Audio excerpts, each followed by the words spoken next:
దావీదు సమస్తము సంపాదించుకొనెను అనే మాటకు ముందు దావీదు సమస్తమును నష్టపోయెను అని బైబిల్ రాస్తుంది. ఏమేమి నష్టపోయాడు? ఒక్కసారి తన కట్టుకున్న ప్రపంచము పేకటి వేలతో పెకిలించబడింది.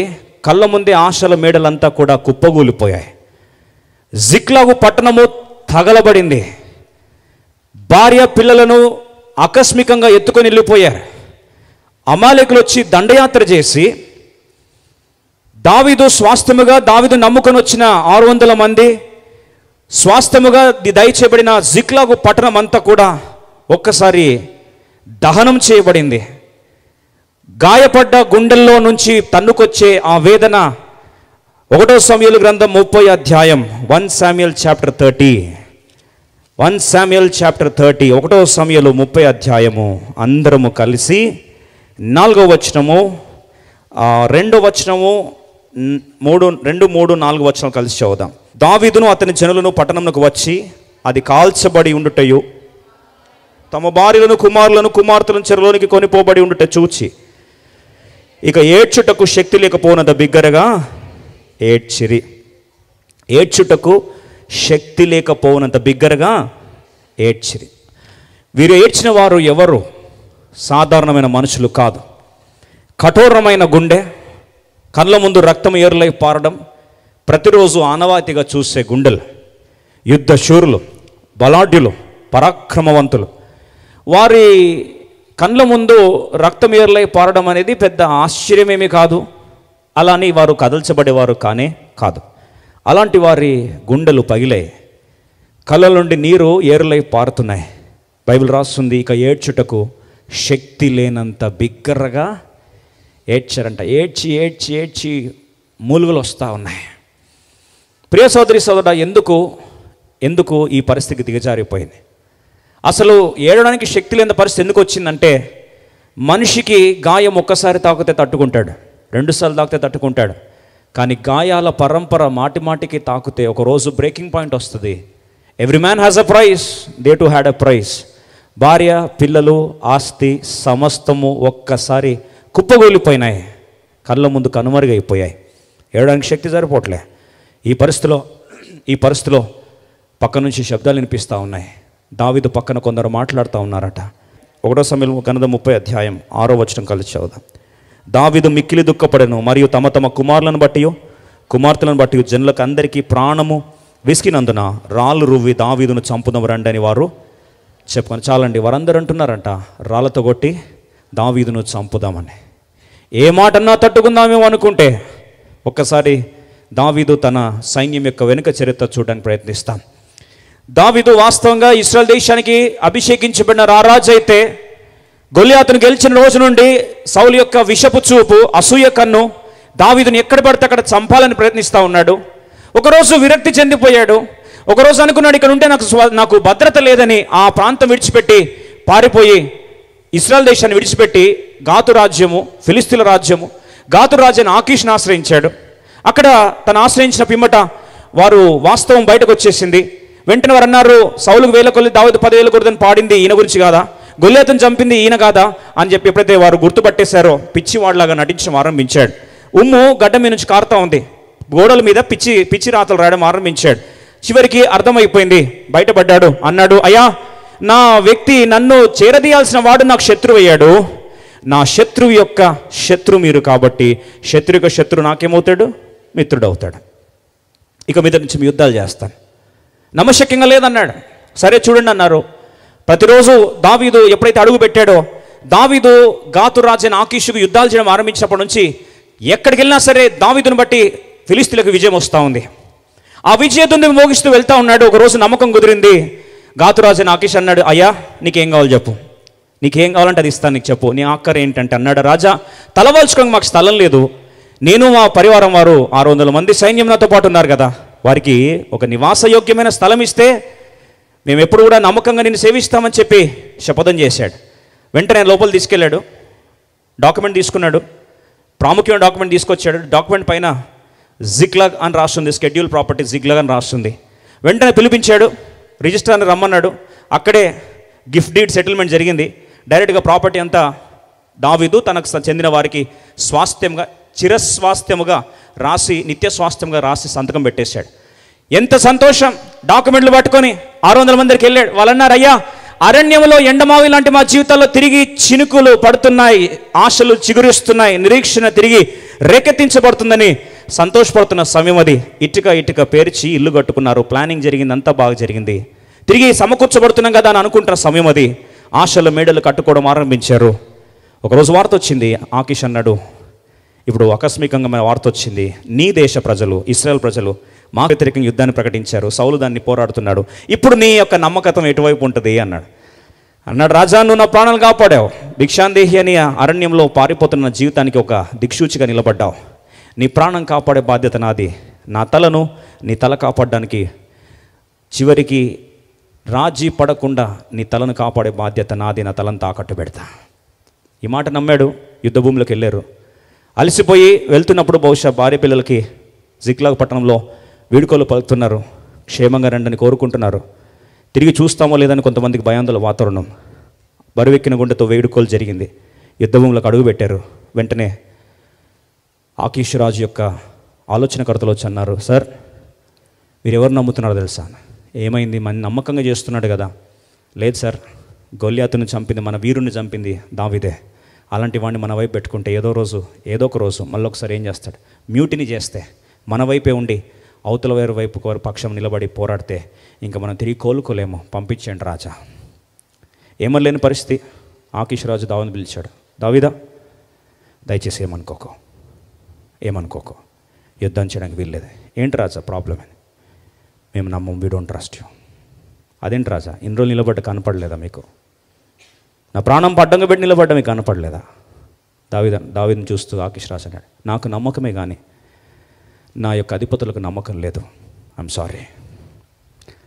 ఏ గాయమన్నా తట్టుకుంటాడేమో దావీదు, కానీ నమ్మక ద్రోహి నేను నమ్మును అనేసరికి గుండె పగిలిపోయింది. నమ్ముకున్న వారందరి గుండెలు పగిలిపోయినాయి. బరువెక్కిన గుండెలతో బయలుదేరి జిక్లాగు పట్టణానికి వస్తూ ఉన్నారు. నడలేని పరిస్థితి. మనసు గాయమైంది, నిలబడలేకపోతున్నారు. మనసు గాయమైంది, నడబడలేకపోతున్నారు. సరే, ఏదో ఒక తృణీకరించబడ్డారు, రిజెక్ట్ అయ్యారు. ట్రస్ట్ గుండె గాయమైపోయింది. ఎవరి కొరకు, ఎవరు నిలబడాలని, ఎవరిని అయితే ఆశ్రయించి, ఎవరైతే ఉంటే బాగుంటుందని అహర్నిశలు పోరాడారు. చివరికి వాళ్ళ నుంచి నమ్మమనేసరికి గుండెలు పగిలి బయలుదేరి తిరిగి జిక్లాగ్ పట్టణం ఆమడు దూరంలో ఉన్నారు. దృశ్యాలు చూస్తే గుండెలు పగిలిపోయాయి. ఆకాశాన్ని అంటుచున్న భయంకరమైన నిప్పు గరటాలు, అగ్ని, చివరికి ఆ పైన ఆ యొక్క పొగ ఆకాశాన్ని అంటుతూ ఉంది. ఆ దృశ్యాన్ని చూసరికి భయపడుతున్నారు, కంగారు పడుతున్నారు. ఏమైపోయింది? ఇది మాయిలేనా? అరే, జిక్లాగ్ పట్టణం లాగానే ఉంది కదా. ఒకసారి దృశ్యాన్ని చూడడానికి ప్రయత్నిస్తాం. దూరం నుంచి చూస్తే ఇటుక పేర్చి కట్టుకున్న పట్టణం, ఆకాశంలో ఆ యొక్క అగ్ని ఆకాశాన్ని తాకుతూ ఉంది. ఆ యొక్క పొగ అంతా కూడా దట్టమైన పొగ ఆవరించి ఉంది. పరిగెత్తుకోవడం ఆరంభిస్తున్నారు, పరిగెత్తి వెళ్తూ ఉన్నారు. తీరెళ్ళి చూసరికి వారి ఇల్లు అన్ని తగలబడ్డాయి. లోపల ఎవరు ఉన్నారేమని చూస్తే మనిషి యొక్క వాసన రావట్లేదు, భార్య పిల్లలు కనిపించట్లేదు. అందరి ఇంట్లో సమానమైన శోకం. ప్రతి ప్రాంతంలో గుండెలు పగిలిపోయిన వార్త. ఏ ఇంటికి వెళ్ళి చూసినా సరే అక్కడ ఎవరు కనిపించట్లేదు. ఆ ఇల్లు ఇటుక పేర్చుకున్న ప్రపంచం అంతా కూడా కుప్పగూలిపోయింది, తగలబడింది. ఒక్కసారి కళ్ళ ముందు పేక మెడల్లో కూలిపోయిన పట్టణం చూస్తుంటే, భార్య పిల్లలు గల్లంతైపోయిన గుండె కోత చూస్తూ ఉంటే, ఆ పైన ఆకాశాన్ని అంటుచున్న దట్టమైన పొదలు ఆ యొక్క పొగలు కక్కుతున్నట్టు కనిపిస్తూ ఉంటే, ఆ పెట్టుబడి పెట్టిన ప్రతి ప్రాంతము కళ్ళ ముందు దహనం అయిపోతే గుండెలు పగిలి ఒక్కొక్కరు ఏడుస్తూ ఉన్నారు. మా భార్య, మా పిల్లలు ఎక్కడున్నారు? ఆఖరి వెళ్తున్నప్పుడు, వీడుకోలు వెళ్తున్నప్పుడు, నాన్న క్షేమంగా రండి అన్నారు. ఈరోజు అమ్మో నోరు మూగపోయింది. నా పిల్లలు ఎక్కడున్నారో ఏమో, నా భార్య ఎక్కడుందో ఏమో, నా కుటుంబం పరిస్థితి ఏమైందని చెప్పి ఒకరొకరు విభ్రాంతికి చెందిపోయారు. వణికిపోతా ఉన్నారు, బాధపడుతూ ఉన్నారు. ఏం చెలతోచట్లే, బిగ్గర ఏడుస్తూ ఉన్నారు. ఆ పొగను దాటి వెళ్తుంది వీరి గుండె కోత, ఆర్తనాదం. దిక్కులు పికెటలు ఏడుస్తూ ఉన్నారు. ఏడ్చి ఇక ఏడ్చుటకు శక్తి లేనంత బిగ్గరగా ఏడుస్తూ ఉన్నారు. అలాగే కుప్పగూలిపోయారు. ఈ కోపంలో, బాధలో ఎన్ని రోజులు పడాలి ఈ బాధ? ఈ బాధ అంతటి కారణము దావీదు కాదా అని చెప్పి పక్కన రాళ్ళు తీసుకున్నారు. ఈ రాళ్ళతో కొట్టి దావీదుని చంపాలి అని మాట్లాడడం వినేసరికి దావీదు గుండె పగిలిపోయింది. ఎవరైతే నమ్మి వెంట వచ్చారో, ఎవరైతే నీతో పాటు ఉంటామన్నారో, ఎవరైతే నువ్వే మా ప్రాణం అన్నారో, కలిసి అడుగులేస్తూ యాత్రలో చచ్చేదాకా ఉంటామన్నారో, వాళ్ళే రాళ్లతో కొట్టి చంపాలని చూస్తూ ఉంటే, అప్పుడు దావీదు గురించి రాస్తుంది. దావీదు తన దేవుడైన యెహోవాను బట్టి ధైర్యము తెచ్చుకొనెను. 6వ వచనం, 12 వచనాలు తిరిగేలోపు 18 వచనంలో దావీదు సమస్తమును సంపాదించుకోండి. David lost all. In 12 verses David recovered all. కోల్పోయిన సమస్తాన్ని 12 వచనాల్లో ఏం చేశాడండి? సమస్తము సంపాదించుకోండి. ఎలా సంపాదించుకున్నాడు? What is the secret of recovery? 3 మాటలు. Triple E secret. Triple E అంటే ఎలక్ట్రానిక్స్ ఇంజనీరింగ్ కాదు. ఈతో స్టార్ట్ అయ్యే 3 సూత్రాలు మీకు జ్ఞాపకం చేయాలని ఆశపడుతున్నా. 1 సమూయేలు గ్రంథం 30 అధ్యాయము 6వ వచనం కలిసి చదువుదాం. దావీదు మిక్కిలి దుఃఖపడెను, మరియు తమ తమ కుమారులను బట్టి కుమార్తెలను బట్టి జనులకందరికి ప్రాణం విసికినందున రాళ్ళు రువ్వి దావీదును చంపుదము రండని వారు చెప్పుకొనగా, దావీదు తన దేవుడైన యెహోవాను బట్టి ధైర్యము తెచ్చుకొనెను. Encouraged himself in the Lord. ఇంగ్లీష్లో చాలా బాగా రాస్తుంది. అన్నీ పోయిందండి. All is gone, all is lost, let it go. ఏమన్నా పోని. 6వ వచనం ఇంగ్లీష్లో చాలా బాగా రాస్తుంది. All the people are speaking of stoning him to death. All the souls were grieved, they lost their sons and daughters. ఒక మాట రాస్తుంది. బట్ ఏవో మాట గమనించండి. బట్ అన్నీ పోయినాయండి. టర్నింగ్ పాయింట్ ఇక్కడ స్టార్ట్ అయింది. But David encouraged himself in the lord his God. But కథ శ్మశానంలో నుండి, నష్టంలో నుండి సమకూర్పుకు ఒకటే లైన్ రాస్తుంది. But David encouraged himself in the lord. తన దేవుడిని యెహోవాను బట్టి ధైర్యము తెచ్చుకొనెను. ఈరోజు ఈ ఒక్కటి గుండె చెదిని ధైర్యం కోల్పోయిన దేవుని బిడ్డలను ఈరోజు దేవుడు మాట్లాడాలని ఆశపడుతున్నాడు. బట్ దావీదు తన దేవుడైన యెహోవాను బట్టి ధైర్యము తెచ్చుకొనెను. ఆలోచించండి. ధైర్యము తీసుకొని రావడానికి తన పక్కన ఎవ్వరూ లేరు. వాస్తవంగా తన వెన్ను తట్టడానికి ఏ ఒక్కడు కూడా లేడండి. There is no one to tap his shoulder.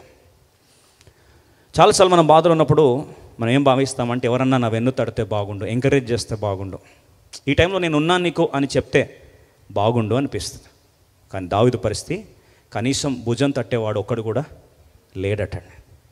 అయితే అద్భుతం ఏంటంటే, ఎవరు తట్టినా తట్టకపోయినా, ఎవరు నిల్చుండకపోయినా, దావీదుకున్న ఒక శ్రేష్టమైన రికవరీ ఫార్ములా ఏంటంటే, దావీదు తన దేవుడైన యెహోవాను బట్టి ధైర్యము తెచ్చుకున్నాడు. డేవిడ్ ఎంకరేజ్డ్ హిమ్సెల్ఫ్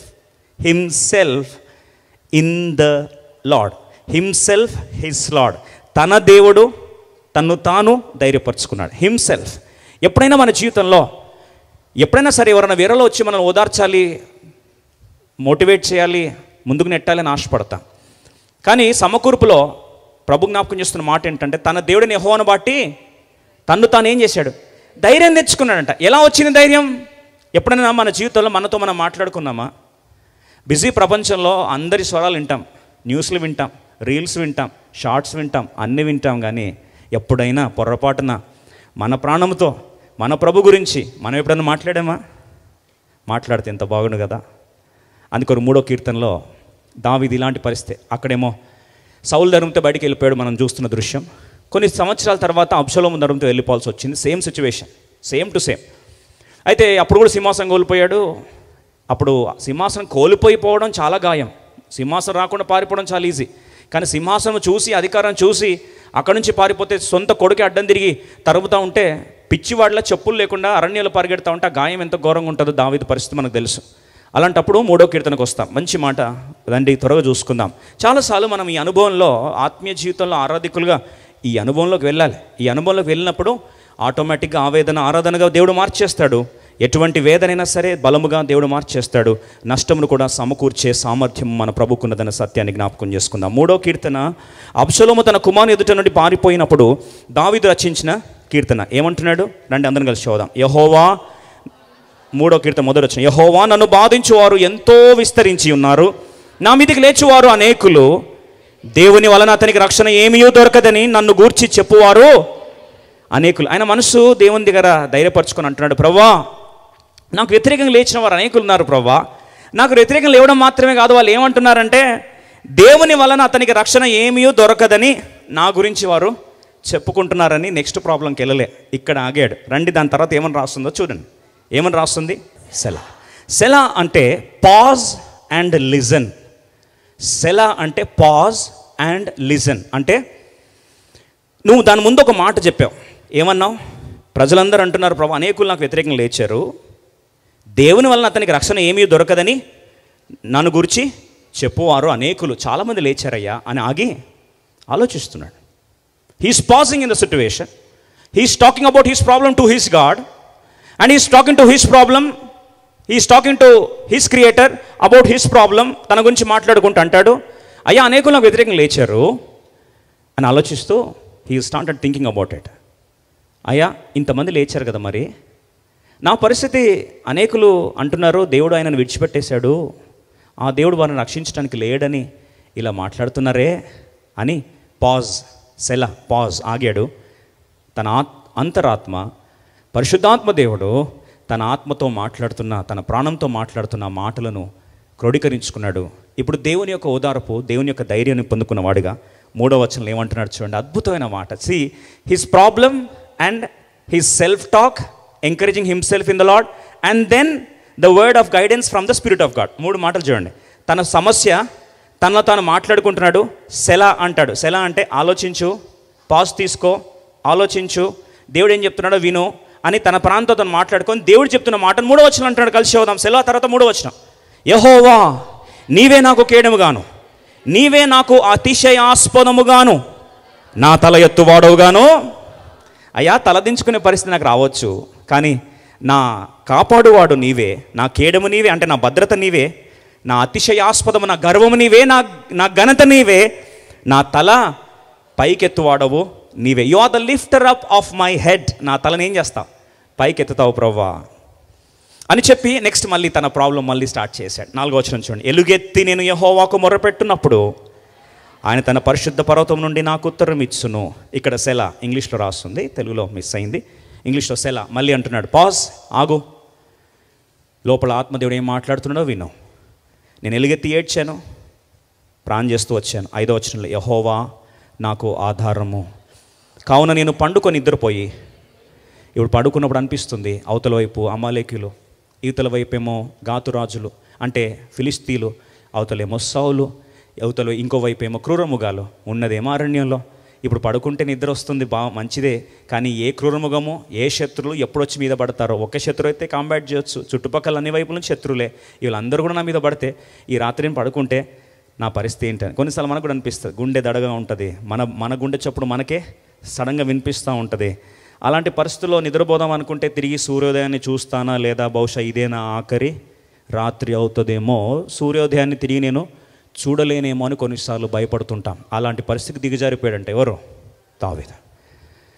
అప్పుడు అంటాడు, నేను పండుకొని నిద్రపోయి మళ్ళీ అంటాడు మేలుకొందు. నేను లేచానా? మేలుకున్నానా? తిరిగి దేవుడు నాకు తన కృపా వాత్సల్యతను తట్టి లేపిందా? అందుకు జ్ఞాపకం చేసుకుని బహుశా అండొచ్చు ఏమనంటే, అయ్యా నీవు ఎంతైనా నమ్మదగిన దేవుడవు, అనుదినము నూతనముగా నీకు వాత్సల్యత పుట్టిందయ్యా. ఈరోజు నేను తిరిగి నీ కృప నన్ను తట్టి లేపిందంటే, నీ నమ్మకత్వం తిరిగి నా శ్వాసను కొనసాగింపజేసిందంటే, ఈరోజు నేను బ్రతికున్నానంటే నీ సంకల్పం ఇంకా నా పట్ల నెరవేరబోతుంది, కానీ అర్ధాంతరంగా మరణించే ప్రసక్తి లేదు అని తను ఏం చేస్తున్నాడు? ధైర్యపరుచుకుంటున్నాడు. ఈరోజు మాట జ్ఞాపకం చేస్తా, if you are still alive today, purpose of God is still alive for you. ఈరోజు ఇంకా నువ్వు బ్రతికున్నావంటే నిరీక్షణ నీ పట్ల దేవుడు సంకల్పం ఇంకా నెరవేర్చబడ్డానికి దేవుడు సిద్ధంగా ఉన్నాడు. దేవుడు కథ ముగిసింది అని చెప్పేంత వరకు, నీ కంఠంలో ఊపిరి ఆగేంత వరకు, గుండె చప్పుడు ఆగేంత వరకు దేవుని సంకల్పాలు నీ పట్ల నిర్వీర్యము కాబోవు. ఈ సత్యం గుర్తెరిగాడు దావీదు. ఇప్పుడు 6వ వచనంకి వచ్చి అంటాడు చూడండి, అద్భుతమైన సత్యం. తనతో తను మాట్లాడుతున్నాడు. గుర్తొచ్చింది. ఏం గుర్తొచ్చింది? ఒకప్పుడు తన ప్రాణము ఆత్మదేవుడు మాట్లాడుతూ ఉన్నాడు, మెల్లనిశ్వరం మాట్లాడుతూ ఉన్నాడు. ఏమని? ఓ దావీదా, ఒకప్పుడు ఇలాగే నేను చంపాలనుకుంటే తీసుకొచ్చి అబ్షాలోము చేతిలో చంపేస్తానా? అదే చావాలనుకుంటే ఆ రోజు సింహం నీ మీద పడలేదా? నీవు గొర్రెల కాపరిగా, గొర్రెలు నీవు మాత్రమే ఉన్నారు కదా, మరి ఆ రోజు కాపాడింది ఎవరు? తన ప్రాణం చెప్తుంది, ప్రభు ఆ రోజు కాపాడింది నీవే ప్రభు, ఆ సింహంను చీల్చిన వాడవు నీవే ప్రభు. వెంటనే ఆత్మదేవుడు జ్ఞాపకం చేస్తున్నాడు, సరే ఎలుగుబంటి నీవు నీ గొర్రెల పిల్లల మధ్యలో నీ మీద పడ్డప్పుడు ఆ పంజా నుంచి కాపాడింది ఎవరు? ప్రభా నీవే కదా ప్రభా. డైరెక్ట్గా సీన్ ఎలాలోకి వెళ్ళిపోయింది. గొల్లియాతు మీద అందరూ పారిపోతూ ఉంటే ఒంటరిగా పరిగెత్తావు కదా, ఆ రోజు ఏం ధైర్యంతో పరిగెత్తావు? ఏ ధైర్యంతో పరిగెత్తావు దావీదంటే, నువ్వే కదా ప్రభా ధైర్యం నాకు. ఆ రోజు ఏమని చెప్పాను? సున్నతి లేని ఈ ఫిలిస్తీయుడు సైన్యములు గల దేవుని, యెహోవా సైన్యములుగా దేవుని సైన్యము తిరస్కరించడానికి ఈ సున్నతి లేని ఫిలిస్తీయుడు, ఆఫ్టర్ ఆల్ వీడు ఎవడు, ఆకాశ పక్షులకు గిర్రగిర్ర తిరిగి ఏం చేస్తా కలేబరంగా పడే. ఆ రోజు ఏమైంది దావీదు ఇదంతా అంటే అప్పుడు గుర్తొచ్చింది యుద్ధము. ఇప్పుడు కూడా యుద్ధం ఎవరిది? యెహోవాదే. ఆఫ్టర్ ఆల్ గొల్లియాతునే చీల్చి పక్కన పడేస్తే అబ్షలోం ఎంత, సౌల్ ఎంత, అమాలేకులు ఎంత, ఆకీషు, గాతురాజు, ఫిలిస్తీన్లు ఎంత, అందరు కలిసి వస్తే ఎంతమంది వస్తారు? లెక్కలు వేసుకున్నాడు పాపం. తిప్పి కొడితే 10,000 మంది వస్తారేమో. రండి నెక్స్ట్ వచనం, 6వ వచనం. 10,000 మంది దండెత్తి నా మీదకి వచ్చి మోహరించినను నేను భయపడను. ఎంత ధైర్యం! ఏముందా విధ ఇంతవరకేమో పిరుకోల్లాగా పారిపోయావు, మళ్ళీ ఈరోజు ఏంటంటే అది కథ ఒకప్పుడు, ఇది కథ ఇప్పుడు. ఏం కథ మారింది? చుట్టూ 10,000 మంది వస్తే కూడా ఊచకొత్తగా వస్తే ఒక్కొక్కడిని భయపడను. ఎంత వచ్చిందయ్యా నీకు ధైర్యం? వచనం గుర్తొచ్చింది. ద్వితీయోపదేశకాండం 32వ అధ్యాయం, Deuteronomy 32:30. సీక్రెట్ మీరే చెప్పాలి, ఎందుకు ఇంత ధైర్యం వచ్చింది? ఒకప్పుడు అంత భయపడ్డావు, మరి సడన్గా నీకు ఇంత గుండె ధైర్యం ఎట్టొచ్చేసింది దావీదు? కొన్నిసార్లు నీకే అనిపిస్తుంది, పిరికి పందలాంటి పేతురు అంత దీశాలు ఎట్లయ్యాడు? పిరికోడ్లాగా పారిపోయిన దావీదు ఇప్పుడు ఇంత సడన్గా 10,000 మంది మోహరించినను ఐ డోంట్ కేర్ ఎలా అన్నాడు? రండి చదువుదాం. 32:30. తమ ఆశెదురుగమగు వారిని ఎడల యెహోవా వారిని అప్పగింపని ఎడల ఒకడు ఎట్లు 1000 మందిని తరుమును, 2 ఎట్లు 10,000 మందిని పారదొరులుదురు. అక్కడ 2 కలిస్తే ఎంతమంది తరిమారు? గట్టి చెప్పండి. 10,000 మందిని. ఇప్పుడు దావీదు ఎంతమంది తరుముతున్నాడు? 10,000 మందిని. అంటే యువతల వైపు ఎంతమంది ఉండాలి? ప్లీజ్ అండి, రాకెట్ సైన్స్లో చూడకండి. 2 10,000 మందిని తరుమునని మోషే భక్తుడు అన్నాడు. ఇప్పుడు దావీదు దాన్ని జ్ఞాపకం చేసుకున్నాడు. 10,000 మంది వచ్చినా ఐ డోంట్ కేర్ అన్నాడు. అంటే యువతల వైపు ఒకడున్నాడా? 2 ఉన్నారా? 2 ఉన్నారు. 2 ఉండాలి. మరి ఇప్పుడు ఇండైరెక్ట్గా దావీదుతో పాటు ఎవరున్నట్టు? ప్రభువా నువ్వు నాతో పాటు ఉన్నావు, లెక్కలు మారిపోతాయి. ఇప్పుడు అబ్షలోం ఒక్కడు కాదు, గాతు ఒక్కడు కాదు, సౌలు ఒక్కడు కాదు, అందరు కలిసి గుంపుగా రండి. 10,000 మంది వచ్చినా సరే మేమిద్దరం, నేను నా ప్రభు, 2 కలిస్తే చాలు, ఊచకోత కోస్తాం ఒక్కొక్కడిని. రండి కలిసి చూద్దాం. 7, 8. యెహోవా లెమ్ము, నా దేవా నన్ను రక్షింపుము. నా శత్రులందరినీ దవడ ఎముక మీద కొట్టువాడవు నీవే, దుష్టుల పళ్ళు విరగొట్టువాడవు నీవే. రక్షణ యెహోవాదే, నా ప్రజల మీద నీ ఆశీర్వాదం వచ్చును గాక. ఇట్లాంటి ప్రార్థన ఒక్కటి చేయకండి. నా శత్రువుల దవడ వలగొట్టు ప్రభా, పళ్ళు రాలగొట్టు ప్రభా. ఆవేదనలో చేయొచ్చు, అంటే దావీదు ఆవేదనలో చేశాడు, నా శత్రువుల దవడలు వలగొట్టు ప్రభా, పళ్ళు రాలగొట్టు ప్రభా అని. మనం ఆత్మీయంగా కొద్దిగా ఔన్నత స్థాయిలో ఉన్నాం కాబట్టి తండ్రి వీరు ఏం చేయొచ్చున్నారో వీరు కనుక వీరిని క్షమించమని కొద్దిగా మాడిఫై చేసుకుందాం. మిగతా ప్రేయర్ యాస్టీజ్ చేసుకుందాం. ఇది ఒక్క ప్రేయర్ మార్చుకుందాం. ఏమంటున్నాడు? అప్పుడు లాస్ట్ అంటాడు, రక్షణ యెహోవాది, నీ ప్రజల మీదకి నీ ఆశీర్వాదము. రక్షణ ఇచ్చేది ఎవరండి? నా దేవుడు. ఆ మాట గుర్తు చేసుకున్నాడు. ఇప్పుడు తన దేవుడిని యెహోవాను బట్టి ఏమొచ్చిందంట? ధైర్యం వచ్చిందంట. ఎప్పుడన్నా నీ జీవితంలో సెలా అనుభవాలు కూడా వెళ్ళావా? క్లటర్, నాయిస్, రైజింగ్ అప్ హీవల్, చాలా వార్తలు అన్నీ నేసి అమ్మో అండి వార్తలు తర్వాత వార్తలు అండి, గుండె నాకు దడగా ఉందండి. Let it be. ఒక వార్త తర్వాత ఇంకో దుర్వార్త అనారోగ్యం పట్ల, ఒక డయాగ్నోసిస్ అయ్యే లోపల ఇంకో డయాగ్నోసిస్ వచ్చింది, ఆ వార్త అందులోపల ఇంకో రిపోర్ట్ వచ్చింది. ఈరోజు గుండె గాయమైపోయిందా? లేదా శత్రువులు ప్రజలందరూ వ్యతిరేకించారని ఆ వార్తల తర్వాత వార్తలు విని నీ గుండె దడగా ఉందా? ఈరోజు దేవుడు ఎందుకు నన్ను విడిచిపెట్టేశాడని చెప్పి బాధపడుతున్నావా? శత్రువులు నీకు ఎందుకు అధికం అవుతున్నారని బాధపడుతున్నావా? ఈరోజు బ్యాడ్ న్యూస్ వచ్చిందని బాధపడుతున్నావా? అసలు ఈ న్యూస్ అంతా నాకు ఎందుకంటే చచ్చిపోతే బాగుండని ఆలోచనలు వచ్చావా? దావీదు పడ్డ గాయాల కంటే నీ గాయం ఎక్కువ కాదు, కాబోదు. అట్లాంటి దావీదు ఒక మాట అన్నాడు, తన దేవుడైన యెహోవాను బట్టి ధైర్యం తెచ్చుకున్నాడు. సెలా అనుభవాలు తన యొక్క గమ్యస్థానాన్ని ఏం చేసింది? మార్చేసింది. ఈరోజు బాధలు ఉన్నా, ఒక నిమిషం ఆగు. ఇంతదాకా నడిపించిన దేవుడు నడి మధ్యలో విడిచిపెట్టడం కాదు కదా. పిలుచుకున్న దేవుడు, పిలుపు ఇచ్చిన దేవుడు, అభిషేకించిన దేవుడు, వాగ్దానం ఇచ్చిన దేవుడు, సన్నిధి ఇచ్చిన దేవుడు, నీ కొరకు ఇన్ని యుద్ధాలు చేసిన దేవుడు నడి మధ్యలో సముద్రంలో పడేయడానికి నేను తీసుకొచ్చింది. అంత త్వరగా మర్చిపోతున్నావా దేవుని శక్తి? అంత త్వరగా మర్చిపోతున్నావా దేవుని పిలుపు? అంత త్వరగా మర్చిపోతున్నావా దేవుని నిబంధన కోట గుమ్మములను తుత్తునిలుగా చేసే వాగ్దానాలు? అంత సులభంగా మర్చిపోయావా? తన ప్రాణంతో తను చెప్పుకుంటున్నాడు. వెంటనే ఏమంటున్నాడండి? తన సమకూర్పును తిరిగి సిద్ధపరచుకున్నాడు. But David encouraged himself in the Lord became the turning point of the recovery of David. మన జీవితంలో చాలాసార్లు దేవుడు సమకూరుస్తాడా? ఎంతమందికి నమ్మకం ఉంది? మనందరం ఏ బ్యాచ్ తెలుసా అండి? ఒక మంచి వచనం చూపిస్తాను మీకు. యెషయా గ్రంథం 42వ అధ్యాయం 22వ వచనం. ఈ బ్యాచ్ అనమాట. యెషయా 42:22. ఏంటా బ్యాచ్? వాళ్ళు పాపం అన్నీ కోల్పోయారండి, మనలాంటి వాళ్ళే. కోల్పోయిన తర్వాత ప్రభు అన్నాడు, ఏ ఒక్కడైనా అయ్యా మమ్మల్ని సమకూర్చు నాయనా ప్లీజ్ రెస్టోర్ అని ఒక నోరు తెరిచి ఒక మాట అంటాడేమో, వెంటనే సమకూరుతామని వెయిట్ చేస్తా ఉంటే ఆ మాట కూడా చెప్పట్లేదట. రండి కలిసి చూద్దాం. ఆయనను ఈ జనము అపహరింపబడి దోపుడు సొమ్మాయను ఎవరును తప్పించుకొనకుండా వారందరూ గుహలలో చిక్కుబడి ఉన్నారు, వారు బందీ గృహములలో దాచబడి ఉన్నారు. దోపుడు పాలైరి విడిపించువాడు ఎవడును లేడు, అపహరింపబడి తిరిగి రప్పించుమని చెప్పువాడు ఎవ్వడు లేడట. ఎంత విషాదం అండి. అయ్యా సమకూర్చుని ఆయన తిరిగి మాకు దయచేయి ప్రభా, కోల్పోయిన తిరిగి మాకు దయచేయి ప్రభా అని ప్రార్థన చేయడంలో అలసిపోయారటండి. మన టైపే కదా సేమ్. ఇంకా చేసి ఎట్లా ఏది లేనండి, 2 నెలలు అయిపోయింది, క్యాలెండర్ తిప్పబోతున్నాం. పాడైపోయిన స్థలములను కట్టువాడు విని చెవులు తూట్లు పడ్డాయండి.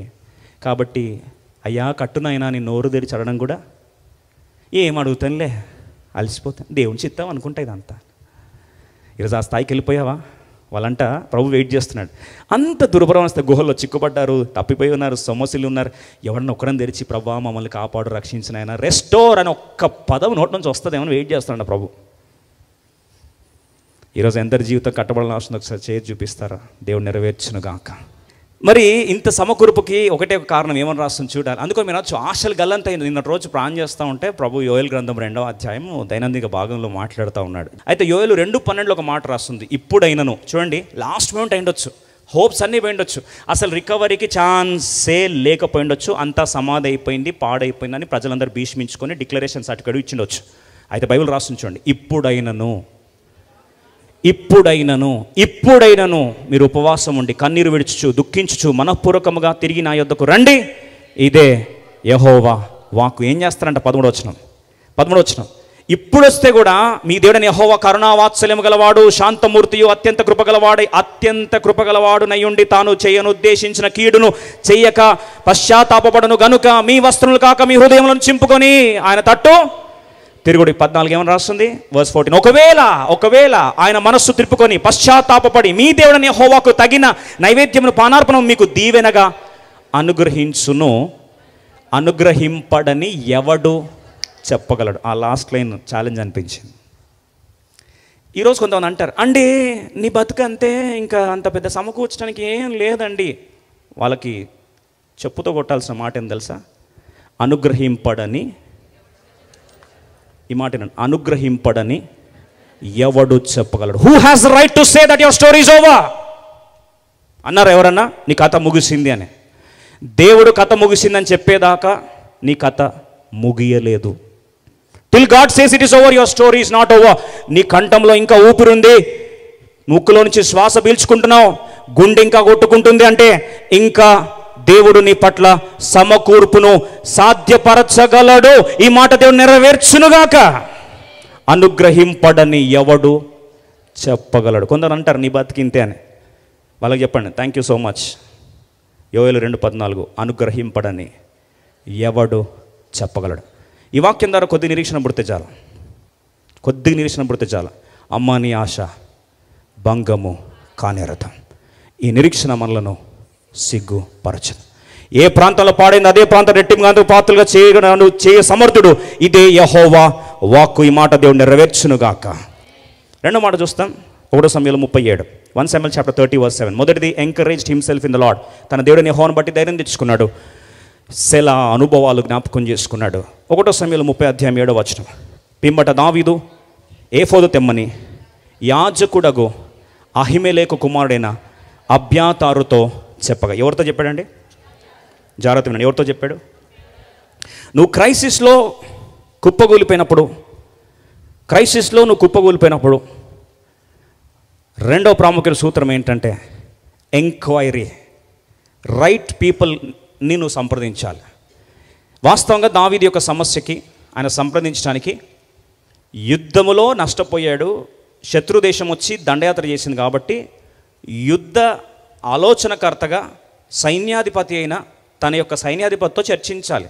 He should probably have discussed, he should probably have approached his commander in chief. ఒకవేళ అదే జరిగితే దావీదు పక్షమున తన సొంత అల్లుడు, సహోదరి యొక్క కుమారుడు, తన పేరు యోవాబు. యోవాబును పిలిచి, అయ్యా నష్టం ఇలా జరిగింది, ఏం చేద్దామంటావు అని యోవాబుని అడగాలి. కానీ దావీదు ఎవరిని సంప్రదించాడు? అబ్యాతారుని సంప్రదించాడు. ప్రియ సోదరి సోదరులారా, జాగ్రత్త. Right counsellors at the right time giving the right word will give you right recovery.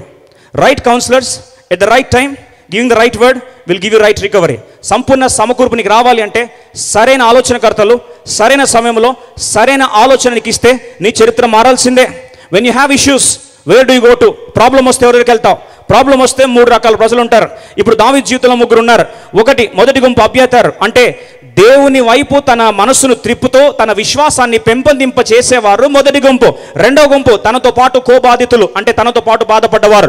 ఒకరు వాళ్ళ దగ్గరికి వెళ్తే, ఈ దేవుడే అన్యాయం చేశాడండి, ఏం అభిషేకం ఉంది, అసలు నీ అభిషేకం నిజమేనా, అసలు సమయాలు పోసింది నిజంగా అభిషేక తైలమా లేకపోతే శాపగ్రస్తమైన తైలమా, అసలు ఏంది నీ బ్రతుకు, ఆ రోజు నుంచి జీవితం భస్మం అయిపోయింది, అసలు నిజంగా దేవుడు పిలుచుకున్నాడా, అసలు నీతో పాటు ఉన్నందుకు మాకు ప్రాబ్లం వచ్చిందని చెప్పి రెండవ గుంపు వారు దేవుని వైపు తిప్పబడాల్సిన దావీదుని బహుశా వారి మాటల ద్వారా దేవుని నుండి, ఆయన విశ్వాసం నుండి దూరం వెళ్ళేటట్టు చేస్తారు. ఇది ఎవరు అండి? రెండో గుంపు. మూడో గుంపు ఎవరంటే అసలు నీకు సంబంధం లేని వారు.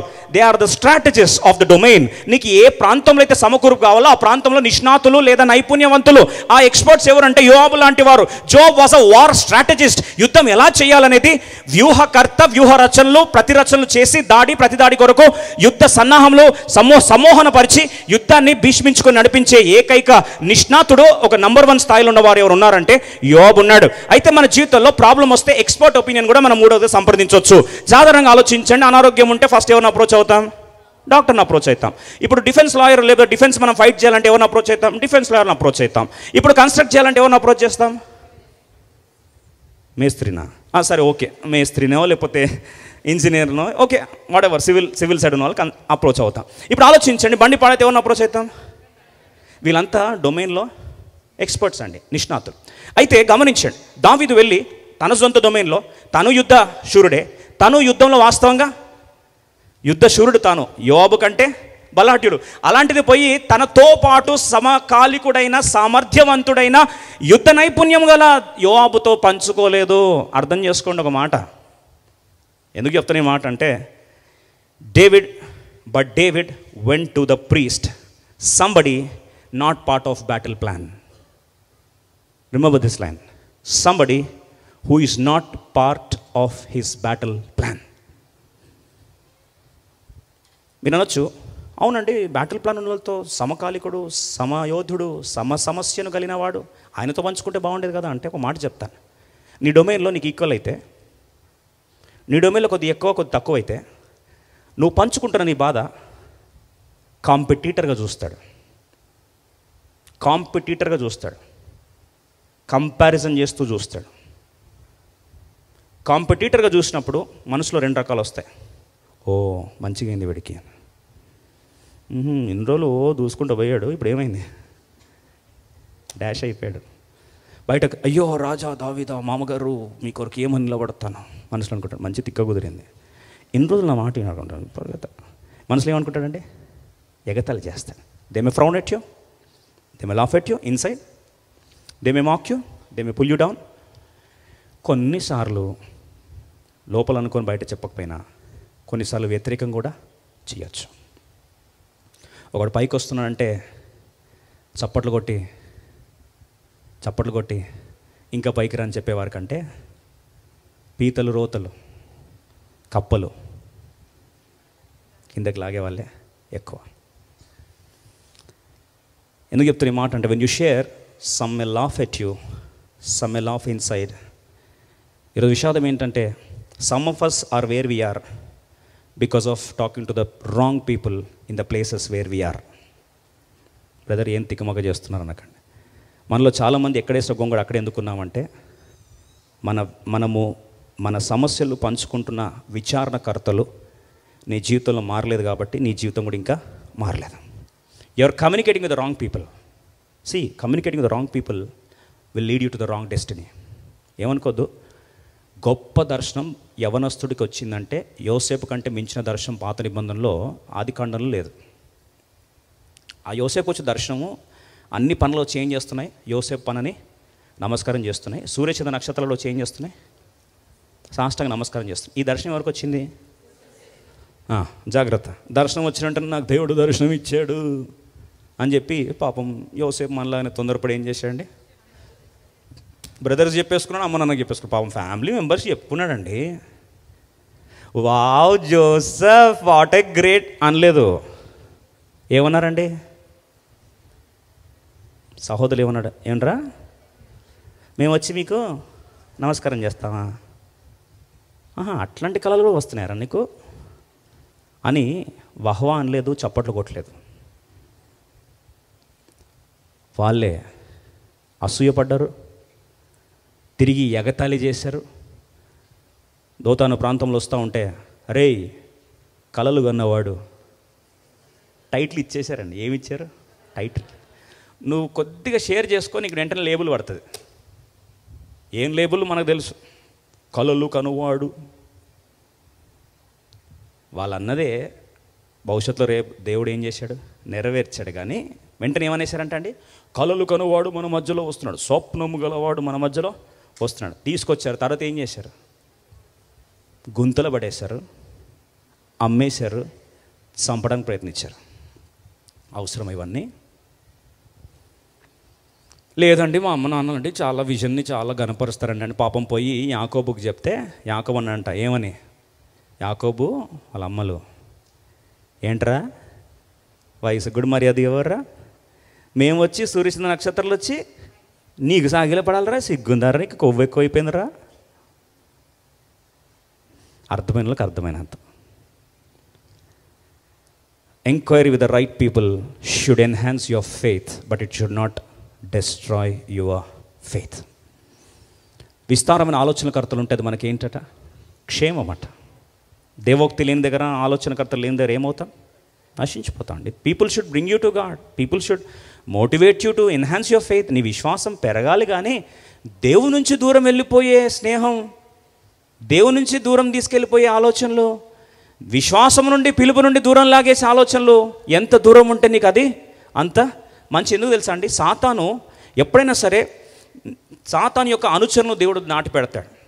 సాతానికి అనుచరులను సాతాను నాటి పెడతాడు. ఎందుకంటే వాడు వెలుగుదూత వేషం వేసుకొని, వాని దూతలు తన బిడ్డలు, దేవుని బిడ్డలు ముఖ్యంగా ఆలోచన విషయంలో పొరపాటు చేయాలని చెప్పి పక్కన తప్పుదారి పట్టించే వారిని సాతాను కుయుక్తిగా తీసుకొచ్చి నాటుతాడు. Be careful. Number 1 encourage, number 2 enquiry, number 3 1 సమూయేలు 37 త్వరగా చదువుదాం. 1 Samuel chapter 30 verse 7 క్విక్లీ. పిమ్మట దావీదు ఏఫోదు తెమ్మని యాజకుడికి అహిమెలెకు కుమారుడైన అబ్యాతారుతో చెప్పగా, అబ్యాతారు ఏఫోదును దావీదు వద్దకు తీసుకొని వచ్చి ఏం తీసుకురావాలంటండి? Bring me ఏఫోద్. ఏం తీసుకురావాలి? ఏఫోదు తీసుకురండి. E, third E stands for ephod. ఏఫోదును తీసుకొని రండి. ఏఫోద్ అంటే ఏంటి? It's a breastplate of the high priest. ప్రధాన యాజకుని న్యాయవిధ పథకము అంటే బ్రెస్ట్ ప్లేట్, చెస్ట్ మీద ఒకసారి దృశ్యం చూస్తే మనకు అర్థమవుతుంది. ఈ ఏఫోదు ధరించినప్పుడు ఏం జరుగుతుందంటే, it's a master stroke for decision making. ఆలోచన లేదా సరైన తీర్మానము చేసే విషయంలో ఒక అద్భుతమైన ప్రణాళిక లేదా దైవ నడిపింపు, దేవుని చిత్తం యొక్క స్థిరత్వము, దేవుని స్వరము వినే దైవ చిత్త స్థిరత్వం వచ్చేది ఏఫోదు ద్వారా వస్తుంది. అయితే ఇప్పుడు ప్రశ్న ఏంటంటే, ఏఫోదు అంటే ఏంటి? చాలాసార్లు పాత నిబంధనలో ఏదైనా దేవుడు మాట్లాడితే అది పాత నిబంధనలో ఛాయ, నూతన నిబంధనలు ఏమవుతుందండి? అది నెరవేర్పు. కొంతమంది అంటారు పాత నిబంధనలో ఇప్పుడు ఎందుకు ఫాలో అవ్వాలి అని. మరి ఎటకారంగా మాట్లాడతారు. మరి ఎటకారంగా మాట్లాడవచ్చు, రాక కాదు. ఇప్పుడు పాత నిబంధనలో ఏఫోదు అంటే నూతన నిబంధన దాని యొక్క అప్లికేషన్ ఉంది. మత్తయి సువార్త 5:17 ఏమని రాస్తుంది? ధర్మశాస్త్రం దేవుడు కొట్టివేయడానికి వచ్చాడా, నెరవేర్చడానికి వచ్చాడా? నెరవేర్చడానికి వచ్చాను. He came to fulfil the law. పాత నిబంధనలో సున్నతి ఉంటే ఇప్పుడు సున్నతి చేసుకుంటారా అని ఒకరు వెటకారంగా మాట్లాడారు అనుకోండి. బైబిల్లో కొలొస్సీల రాసిన పత్రికలో చాలా స్పష్టంగా దేవుడు రాస్తూ వచ్చాడు. సున్నతి గురించిన ప్రస్ఫుటమైన మాటలు జ్ఞాపకారంగా 2వ అధ్యాయం 11వ వచనంలో, అపోస్తలకార్యం 7:51, ఫిలిప్పీ 3:3లో వివిధ ప్రాంతాల్లో హృదయమను సున్నతి చాలా క్లియర్గా దేవుడు మాట్లాడుతూ వచ్చాడు. ఆ విధంగా చూస్తే పాత నిబంధనలో ప్రతి మాట అది ఛాయ అయితే, నూతన నిబంధనలో దాని యొక్క నెరవేర్పు ఉంది. నెరవేర్పు చూడడంలోనే కదా మర్మం కావాలి, నెరవేర్పు చూడడంలోనే ప్రత్యక్షత కావాలి. గుడ్డోళ్ళకి కనిపించదు నెరవేర్పు ప్రత్యక్షత. అప్పుడు పాత నిబంధన చింపేసుకో, మరి ఓన్లీ న్యూ టెస్టిమెంట్ క్యారీ చేయి. సంపూర్ణ పరిశుద్ధ గ్రంథం అని ఎందుకు చెప్తున్నావు? ఈరోజు నీకే అవగాహన లేదే, ఏం మాట్లాడుతూ నీకు అర్థం కావట్లేదే. దేవుని వాక్యాన్ని సంపూర్ణంగా ధ్యానించి కంప్లీట్ రెవల్యూషన్ అనేది దేవుడు ఎవరికి పడితే వారికి ఇవ్వడు. మరి దేవుడు మాట్లాడుతున్న ఎఫోద్ గురించి అన్వయించుకునే మన జీవితంలో వాట్ ఈస్ అప్లికేషన్ ఆఫ్ ఎఫోద్ యొక్క అప్లికేషన్ ఏంటో చూద్దాం రండి. మొట్టమొదటిగా ఎఫోద్ గురించి మనం చూస్తే 3 మాటలు. ఇప్పుడు ప్రధాన యాజకుడు ధరించే ఆ వస్త్రంలో ఎప్పుడైతే ఆ యొక్క న్యాయ విధ పథకము బ్రెస్ట్ ప్లేట్ ఉంటుందో అక్కడ 3 మాటలు మనం చూస్తాం. నిర్గమకాండం 39 అధ్యాయం 14 Exodus chapter 39 verse 14, Exodus chapter 39 verse 14, నిర్గమకాండము 39 అధ్యాయము 14 వచనము అందరం కలిసి చదువుదాం. ఆ రత్నములు ఇశ్రాయేలీల పేర్ల చొప్పున 12 ముద్రల వలె పేర్లు చెక్కబడి వారి పేర్ల చొప్పున 12 గోత్రముల పేర్లు ఒక్కొక్క దాని మీద ఒక్కొక్క పేరు చెక్కబడదు. Your name is engraved. ఈ మాట వినండి. ఎఫోదు మీద నీ పేరు ఏమైంది? చెక్కబడింది. ఎఫోదు మీద ఏమైంది? గట్టి చెప్పండి. ఎవరి పేరు? మన పేరు. దానికి ఉదాహరణగా పాత నిబంధన ఛాయ. ఓల్డ్ టెస్ట్మెంట్ అంటే ఛాయ, నీడ చూద్దాం. పాత నిబంధనలో దేవుడి జ్ఞాపకం చేస్తూ ఏమేమి అమూల్యమైన రాళ్ళ మీద చెక్కబడ్డాయి ఒక్కసారి నిర్గమకాండము 39 అధ్యాయము 10 నుండి 14 వచనాలు చూస్తే అక్కడ రత్నముల లిస్ట్ అంతా రాస్తూ ఉంది. ఇప్పుడు చూడండి, అక్కడ లిస్ట్లో రత్నములు ఏమేమి ఉన్నాయి ఇంగ్లీష్లో చూద్దాం. తెలుగు పేర్లు మనకు కొద్ది కష్టం కాబట్టి sardius, topaz, carbuncle, emerald, sapphire, diamond, agate, like amethyst, beryl, onyx, jasper, ఇవన్నీ కూడా అమూల్యమైన విలువైన అతి ఖరీదైన రత్నములు. They are the most precious stones. ఎన్ని ఉన్నాయి? 12 ఉన్నాయి. గమనించండి, ఒక్కొక్క లైన్లో 3 టోటల్గా 4 వరుసలు. 4 × 3 ఎంత అండి? 12. ఇప్పుడు ఇశ్రాయేల్ ప్రజలు ఎంతమంది? 12 గోత్రాలు.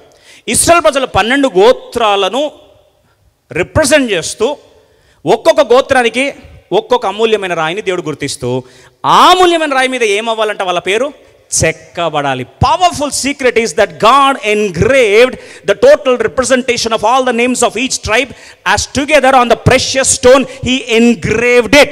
అంటే అమూల్యమైన రాయి మీద వారి పేరు ఏమైందండి? చెక్కబడింది. అర్థమైన చేతండి. ఇప్పుడు మన జీవితంలో దేవుడు ఏం చెక్కాడు నిజంగా ఆలోచించండి. మనొచ్చు మరి గోత్రంలో మేము లేం కదా. అయితే యేసుక్రీస్తు మన ప్రధాన యాజకుడు, hour Jesus Christ is the great high priest, గొప్ప ప్రధాన యాజకుడు. ఏం చేశాడు మన గురించి? ఇప్పుడు ఏం చేస్తున్నాడు మన గురించి? ప్రకటన గ్రంథం 3వ అధ్యాయం 5వ వచనం త్వరగా. Revelation chapter 3 verse 5 quickly. ప్రకటన గ్రంథం 3వ అధ్యాయం 5వ వచనంలో జయించువాడు అలాగని తెల్లని వస్త్రములు ధరించుకొనును, జీవ గ్రంథములో నుండి, ఈ మాట వినండి, జీవ గ్రంథములో నుండి అతని పేరు ఎంత మాత్రమును తుడుపు పెట్టక నా తండ్రి ఎదుటను ఆయన దూతల ఎదుటను అతని పేరు. అబ్బా ఆలోచించండి. ఇప్పుడు దేవుడట మన పేరు ఎప్పుడైతే రక్షణ పొందామో, యేసుక్రీస్తుని విశ్వాసం ఉంచామో, మరణ భూస్థాపన పునరుద్ధానం మీద ఐక్యపరచుకున్నామో, ఆ రోజు యేసుప్రభువు వారు మన పేరు జీవగ్రంథంలో రాసి ఇప్పుడు తండ్రి ఎదుట ఏం చేస్తున్నాడంటే, అయ్యా ఈ పేరు ఈ గ్రంథంలో చెక్కి ఉన్నాను, దీన్ని ఎవరు కూడా తుడిచివేయడానికి వీలు లేదు. మరి జయించిన వాడంటే నేను జయించాను కనుక నా యందు విశ్వాసం ఉంచిన వారు మీరు కూడా ఏమయ్యారు? జయించున్నారు. అటువంటి వారి గురించి ప్రభు జ్ఞాపకం చేస్తా అంటాడు, వారి పేరు ఎన్నడూ తుడిచిపెట్టక, never I'm going to blot them out, but నా తండ్రి ఎదుటను, ఈ మాటనండి, నా తండ్రి ఎదుటను ఆయన దూతల ఎదుటను అతని పేరు ఒప్పుకొందను. ఏం చేస్తున్నాడు యేసు ప్రభు ఈరోజు? ప్రధాన కూడా ఏం చేస్తున్నారు ఈరోజు? ఆయన చేసే పరిచర్య జ్ఞాపకం చేసుకునే కళ్ళ నీళ్ళు రావాలి. పేతురు గురించి ఒక్కసారి ప్రాణం చేశాడేమో, అయ్యా సాతాను గోధుమలు దుల్లగొట్టినట్టు ఈయన దుల్లగొడతాడు అయ్యా కాపాడని. కానీ ప్రధాన యాజకుడైన యేసు ప్రభువారు వాడు చెప్పనా, యోవేలు గ్రంథంలో 2వ అధ్యాయం 17వ వచనం తీయాల్సిన అవసరం లే.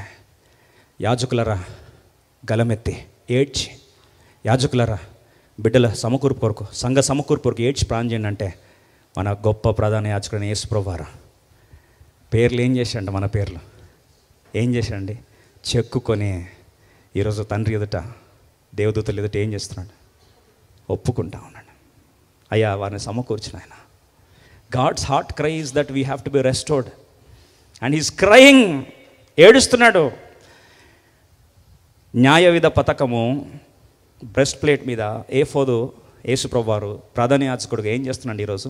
అయ్యా వీరి పేర్లు రాశానయ్యా, వారిని తుడిచిపెట్టడానికి వీలు లేదని ఈరోజు కూడా ఏం చేస్తా ఉన్నాడు?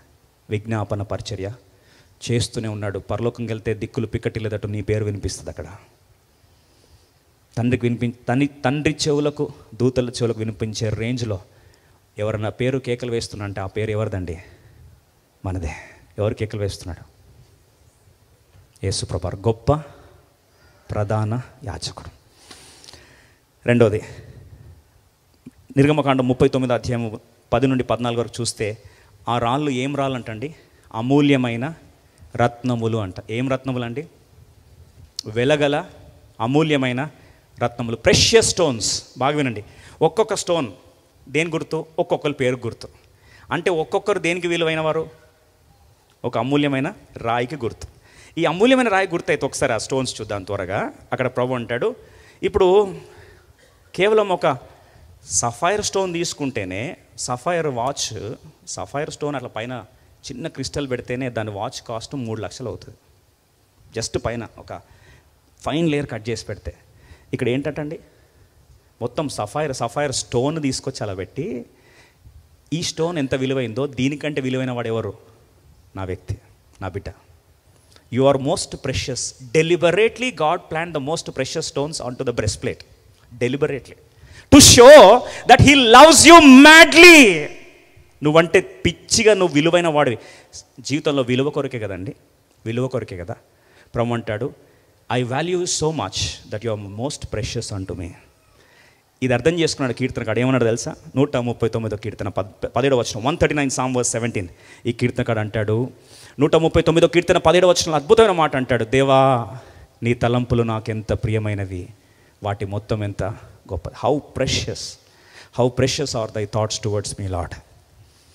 లెక్కేద్దామని కూర్చున్నాడట. దేవుడు నా పట్ల కలిగిన తలంపు 1, తలంపు 2, తలంపు 3, తలంపు 4 ఇవన్నీ రాసుకుంటూ పోతే లెక్క మిస్ అయిపోయిందంట. ఎంత విలువైన నా తలంపులు నా పట్ల కలిగి ఉన్నావు ప్రభువా అని. ఈరోజు ఒక మాట జ్ఞాపకం చేయాలని ఆశపడుతున్నా. You know how much God values you. నీ చదువుని బట్టో, లేకపోతే నీ అందం బట్టో, నీ ఐశ్వర్యం బట్టో, లేకపోతే నీకున్న వెనుక చరిత్రను బట్టో, నీ పొజిషన్ బట్టో నీకు విలువిస్తారు లోకం. కానీ దేవుడు అంటాడు, నీ విలువ ఈ వస్త్రూపమైన వాటిని బట్టి కాదు, నా కొడుకు ప్రాణం ఎంత విలువైందో దానికంటే విలువైంది నీ ప్రాణం. కాబట్టి నా కుమారుడిని యొక్క ప్రాణం కూడా ఏం చేశాను? అర్పించేశాను. How much precious you are, how much precious thoughts God has for you. నీ పట్ల దేవునికి తలంపులు ఎంత అమూల్యమైనవి ఒక్కసారి ఆలోచించు. You probably may not be loved by people, you probably may not be valued by people, by the society. Doesn't matter. God loves you, God values you. ఎంత నేను విలువ కట్టాడంటే అమూల్యమైన రాయి, అమూల్యమైన. అందుకొరకే దేవుని సంఘ నిర్మాణంలోట అమూల్యమైన రాళ్ళని ఏం చేస్తాడు? ఏర్పరచుకొని తీసుకొచ్చి వాటిని ఏం చేస్తాడండి? తిరిగి ఓ ప్రాంతంలో దేవుడు జతపరుస్తాడు. God's house is the conglomeration of the precious stones. అమూల్యమైన రాళ్ళ సముదాయమే దేవుని యొక్క సంఘము. You are so precious to God and God has precious plans for you. ఈరోజు ప్రిమెచ్యూర్గా నీ జీవితాన్ని అంతం చేసుకోవాలనే ప్రయత్నం దయచేసి చేయొద్దు. దేవుని సేవకుని జ్ఞాపకం చేస్తున్నా. Don't quit your life till God says it is over. దేవుడు అయిపోయిందని చెప్పేదాకా నీ కథ ముగియలేదు. నీ జీవితానికి విలువ ఉంది. విలువైన నీ జీవితాన్ని పాడు చేసుకోకు. Life is given only once. ఒకేసారి దేవుడు జీవితం ఇస్తాడు. ఆ జీవితానికి ఎంతో విలువ ఉంది. ఆ విలువను దయచేసి అర్థం చేసుకోకుండా, అపార్థం చేసుకొని అంతం చేసుకోవద్దని దేవుని సేవకుని జ్ఞాపకం చేస్తున్నారు. రెండో తలంపు ఏఫోదులో 3వ మాట. ఏఫోదు ఎక్కడ ఉంటుంది? నిర్గమకాండం 28వ అధ్యాయం 29వ వచనం. మెయిన్ పాయింట్కి వస్తున్నాం. Exodus chapter 28 verse 29. Quickly for last third point. అట్లు అహరోను పరిశుద్ధ స్థలంలోనికి వెళ్ళినప్పుడు అతడు తన రొమ్ము మీద, ఎక్కడ? రొమ్ము మీద, న్యాయ విధాన పథకములలో ఇశ్రాయేలు పేర్లను నిత్యము యెహోవా సన్నిధిని నిత్యము జ్ఞాపకార్థముగా భరింపవలెను. నిత్యము జ్ఞాపకార్థముగా రొమ్ము మీద. ఈ ఒక్క లైన్ గుర్తించండి. ఇప్పుడు ఏఫోదు అమూల్యమైన రాళ్ళు ఎక్కడ చెక్కబడ్డాయి? ప్లేస్మెంట్ ఎక్కడండి? రొమ్ము మీద. రొమ్ము అంటే హృదయం దగ్గర, భోజం, గుండె దగ్గర. 30వ వచనం మళ్ళీ మాటి దేవుడు జ్ఞాపకం చేస్తున్నాడు. Placement is very important. మరియు నీవు న్యాయ విధాన పథకంలో ఊరిమి వారనను వాటిని ఉంచవలను, ఊరిమి తుమ్మిమి ఉంచవలను. అహరోను యెహోవా సన్నిధిని వెళ్ళునప్పుడు అవి అతని రొమ్మున ఉండునట్లు అహరోను యెహోవా సన్నిధి తన రొమ్మున ఇశ్రాయేలుల న్యాయ విధానమును నిత్యం భరించు. ఎక్కడ ఉండాలట? 3 సార్లు 4 సార్లు అదే మాట రిపీట్ అయింది. ఏం మాట అది? రొమ్మున. See where is ephod placed? ఏఫోదు ఎక్కడ ఉంచబడింది? ఎక్కడ ఉంచబడింది? గుండెల దగ్గర. ఇప్పుడు ఆలోచించండి, దేవుడు చెప్తున్న మాట ఏంటంటే, మీ విషయంలో తీర్మానం చేయాలని మీకు ఆలోచన ఉంటే, ప్రధాన యాజకునిగా నేను చేసే సత్యం ఏంటంటే, మిమ్మల్ని ఎక్కడ పెట్టుకున్నా? గుండెల మీద పెట్టుకున్నా. ఈ గుండె చప్పుడు కొట్టుకున్నంత వరకు ప్రేమ చప్పుడు వస్తూనే ఉంటుంది. ఆ ప్రేమ చప్పుడు మోగినంత వరకు మీరు గుర్తుపెట్టుకోవాల్సింది ఏంటంటే, you are loved by God unconditionally. బేషరతుగా నేనేం చేస్తున్నా? ప్రేమిస్తున్నా. రొమ్ము మీద రొమ్ము మీద రొమ్ము మీద. Near to the heart implies God loves you immensely unconditionally and God loves you eternally. శాశ్వతంగా ప్రేమిస్తున్నాడు, బేషరతుగా ప్రేమిస్తున్నాడు, కొలత లేనంత నిన్ను ప్రేమిస్తున్నాడు. If you are cognizant or consciously aware of this fact, ఈ సత్యం గురించి నువ్వు నిజంగా గమనికగలిగి ఉంటే, అప్పుడు ధైర్యముతో కృపాసనం మీదకి వస్తావు. అప్పుడు ఈ నీతి న్యాయ విధాన పథకంలో దేవుడు ఎవరు? యెషయా గ్రంథం 59:17లో నీతిని కవచముగా ఆయన ధరించుకొనెను అని రాసు. దేవుని బ్రెస్ట్ ప్లేట్ ఏంటంటే అండి నీతి. ఇర్మియా 23:6లో, జెరెమియా 23:6లో ఏమని రాస్తుంది? యెహోవాయే మనకు నీతి. ఆలోచించండి, దేవుని న్యాయ విధ కవచం ఏది? నీతి. అయితే యెహోవా మనకేమవుతాడు?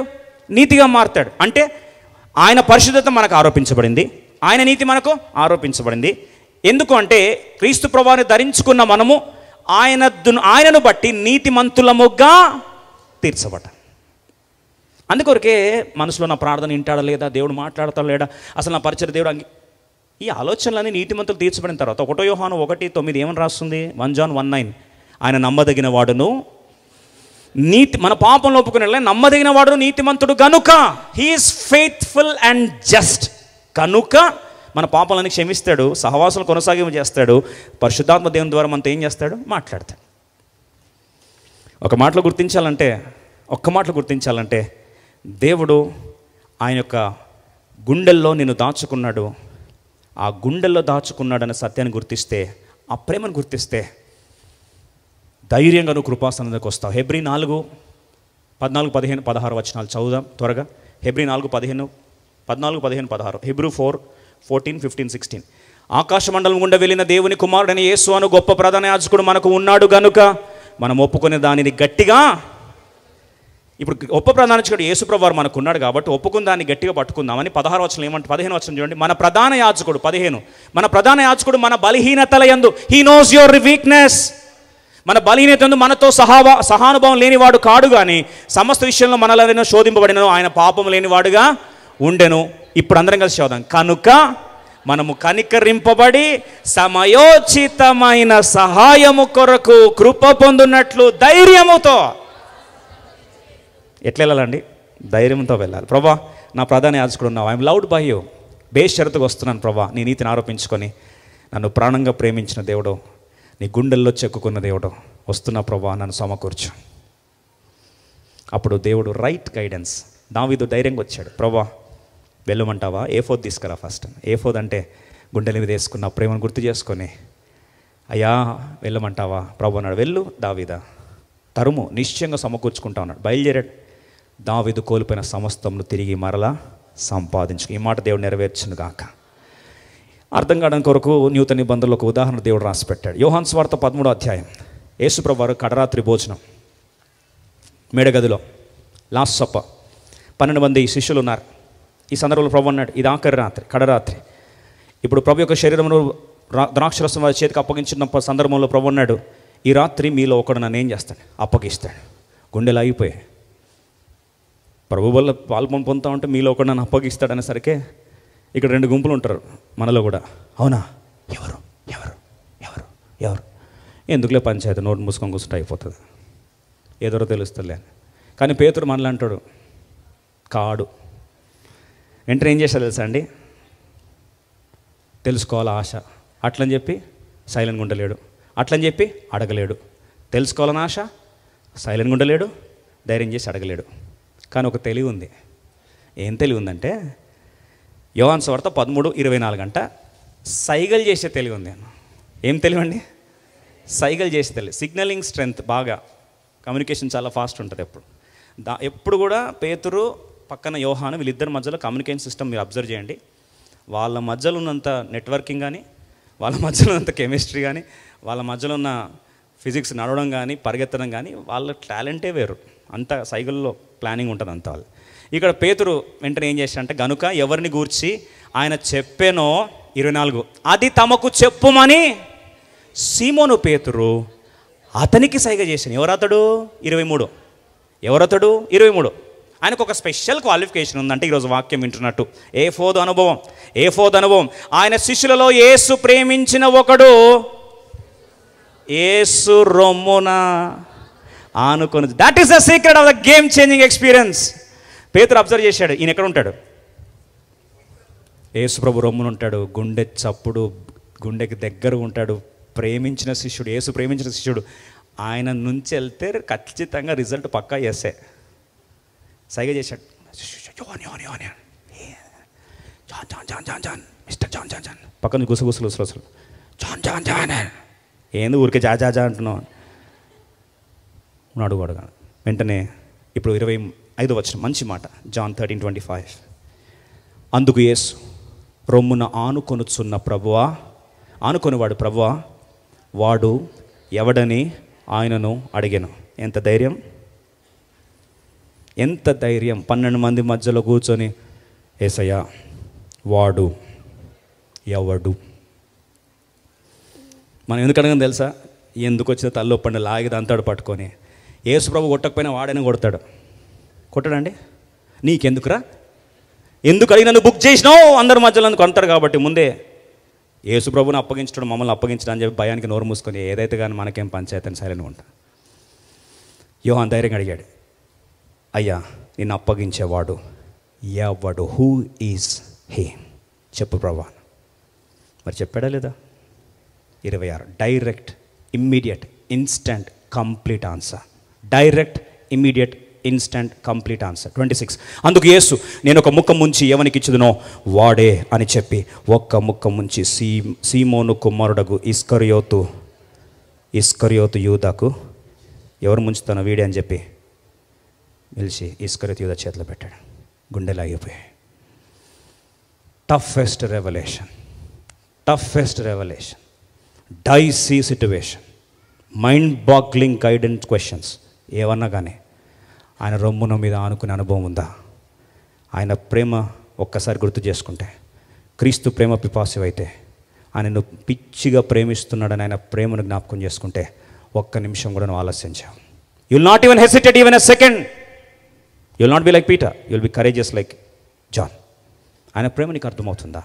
ఆ ప్రేమ అర్థం కావాలనే కలర్స్ లేలాడుతున్న దేవుడు, అమ్మా ఇదిగో నీ కుమారుతో ఇదిగో నీ తల్లి రొమ్మున అనుకున్న ఆ ప్రేమ ఏంటో అర్థం చేసుకున్న దేవునికి తల్లి ప్రేమే కాదు, గుండె లోతులు తన్నుకొచ్చే ప్రేమ, రొమ్ము మీద ఉండే ప్రేమ ఏంటో ఆ తండ్రికి తెలుసు కాబట్టి, ఆ తల్లికి తెలుసు కాబట్టి యోహాను గురించి మరొకసారి కలవరిసలో దేవుడు మాట్లాడుతూ వచ్చాడు.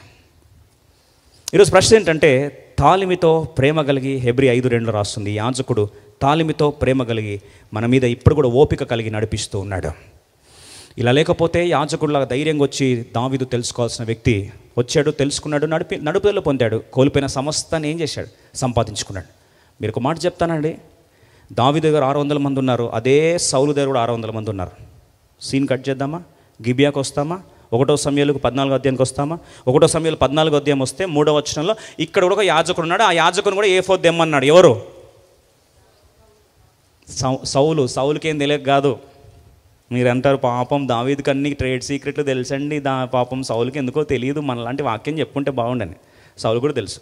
3వ వచనంలో షిలోహులో యెహోవాకు యాజకుడు ఏలీ యొక్క కుమారుడు. చూడండి స్టోరీ ఎక్కడ స్టార్ట్ అయింది. ఏలీకి కొడుకు ఫినెహాసు, ఫినెహాస్కి 2 కొడుకులు, ఒక కొడుకేమో ఇకాబోదు, ఇంకొక పేరు అహితూబు.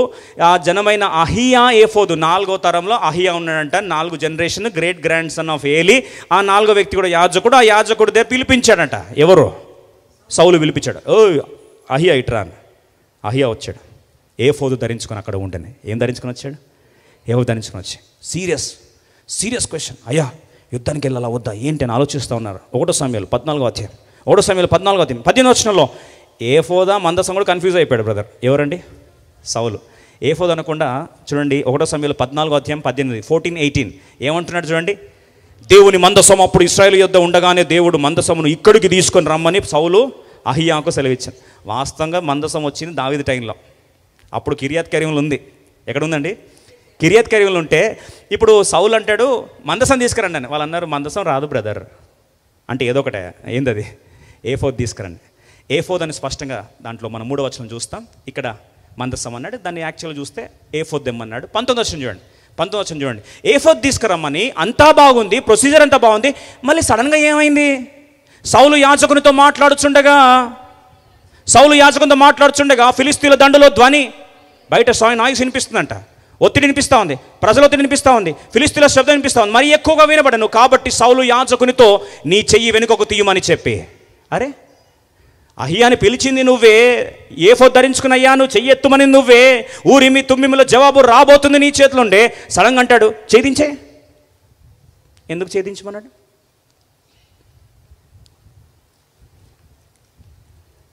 పంతొమ్మిదిలో ఫిలిస్తీన్ల శబ్దములు సౌలు విని, సౌలు వెంటనే ప్రెషర్కి బెండ్ అవుతాడండి. మనుషుల ప్రెషర్, శత్రువుల ప్రెషర్, యుద్ధం యొక్క ప్రెషర్, డిస్టర్బెన్స్ న్యూస్ వచ్చేసరికి వద్దులే యెహోవా కొరకు ఏం కనిపెడతాం, దేవుని చిత్తం ఏం తెలుసుకుంటాం, ఏదైతే అది ఛేదించేసానా. పాపం ఎత్తినట్టు ఎత్తి ఏం చేశాడండి? ఛేదించేశాడు. ఏఫోదు మూగబోయింది, చెక్కబడిన రాళ్ళు మూగపోయాయి, రొమ్ములను తను రావాల్సిన ప్రేమ మూగపోయింది, అన్నీ మూగపోయింది. అక్కడ డౌన్ఫాల్ స్టార్ట్ అయింది. తొందరపాట్లు చేశానన్నాడు. సమయంలో వచ్చాడు. ఎందుకు అలా చేశావంటే, అయ్యా ప్రజలు చెదిరిపోతా ఉన్నారు, భయమైందయ్యా, అయ్యా తప్పు పని చేసావన్నాడు. దాని తర్వాత స్టోరీ డౌన్ఫాల్ స్టార్ట్ అయింది. 15వ అధ్యాయంలో డౌన్ఫాల్ స్టార్ట్ అయింది.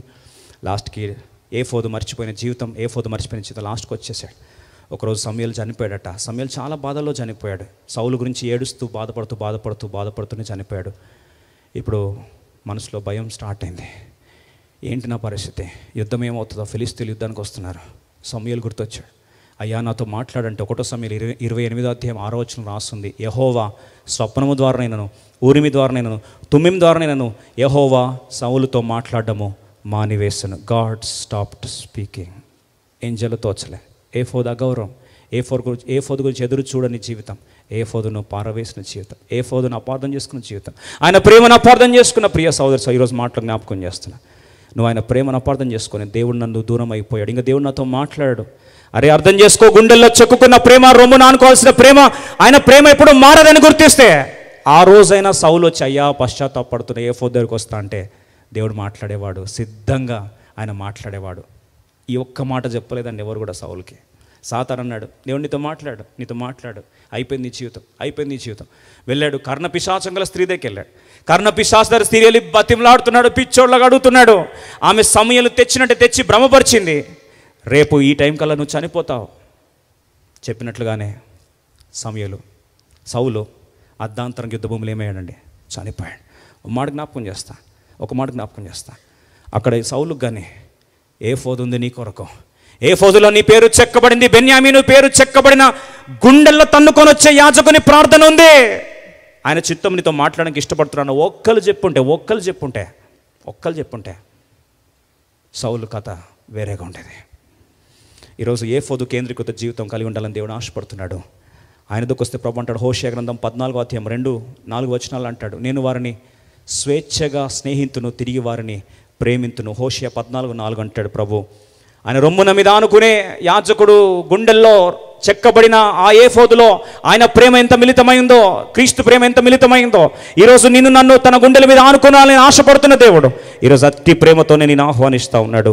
ఈరోజు ఒక్క మాట ఏమనంట? 4వ వచనం, వారు విశ్వాసఘాతకులు కాకుండా నేను వారిని గుణపరచుదును, వారి మీదనున్న నా కోపము చల్లారను, మనస్ఫూర్తిగా వారిని స్నేహితును. I will love them freely, unconditionally, instantly. ఒక్కసారి వారు సమకూర్చమని ప్రార్థిస్తే, నా ప్రేమను గుర్తు చేసుకుంటే మూగపోయిన స్వరము తిరిగి ఘనమైన రీతిలో సమకూరుస్తుంది. ఈరోజు అట్టి సమకూర్పు దేవుడు ప్రతి ఒక్కరు దయచేయను గాక.